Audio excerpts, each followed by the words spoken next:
बिस्मिल्लाहिर्रहमानिर्रहीम। अगर कोई आपकी प्रॉपर्टी के ऊपर इलीगल काबज हो जाए तो आपको क्या करना चाहिए?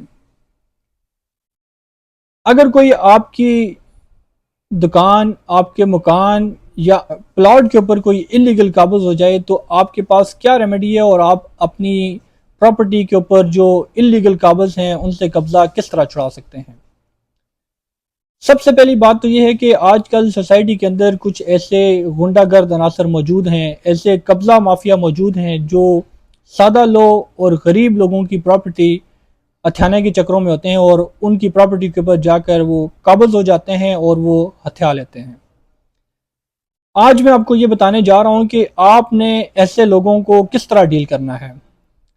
सबसे पहली बात तो यह है कि आपने बिल्कुल भी उनकी बदमाशी, उनकी जो थ्रेट्स हैं, उनकी किसी भी तरह से उनसे डरना बिल्कुल भी नहीं है।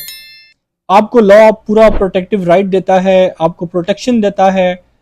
जब कभी ऐसा हो तो आपने फ़ौरन किसी लॉयर के साथ मशवरा करना है और before the court of session आपने आ, एक पिटिशन लगानी है अंडर इलीगल डिस्पोजिशन एक्ट 2005 के तहत। अगर आपकी प्रॉपर्टी के ऊपर कोई इलीगल काबज है तो जहाँ पर आप ये पिटिशन लगाएंगे before the court of session, तो सेशन जज आपकी जो मुतलका SHO हैं उनको ऑर्डर करेंगे कि वो इस मैटर के ऊपर ऑन द स्पॉट जाके जज साहब को, सेशन जज को रिपोर्ट करें। जब वो मुतलका SHO ऑन द स्पॉट जाएंगे और वहाँ पर मौका मुलाजा करेंगे तो वहाँ पर अगर कोई इलीगल काबज है आपकी प्रॉपर्टी के ऊपर, आपकी दुकान है, आपका मकान है, कोई भी आपकी इमूवेबल प्रॉपर्टी है, उसके ऊपर कोई काबज है तो वो आके रिपोर्ट देगा।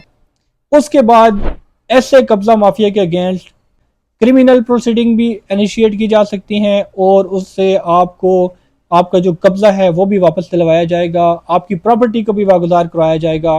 तो आपने डरना बिल्कुल भी नहीं है, आपने अपने राइट्स को जानना है और अपने राइट्स के लिए खड़े होना है।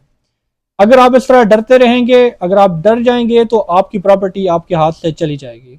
बहुत शुक्रिया।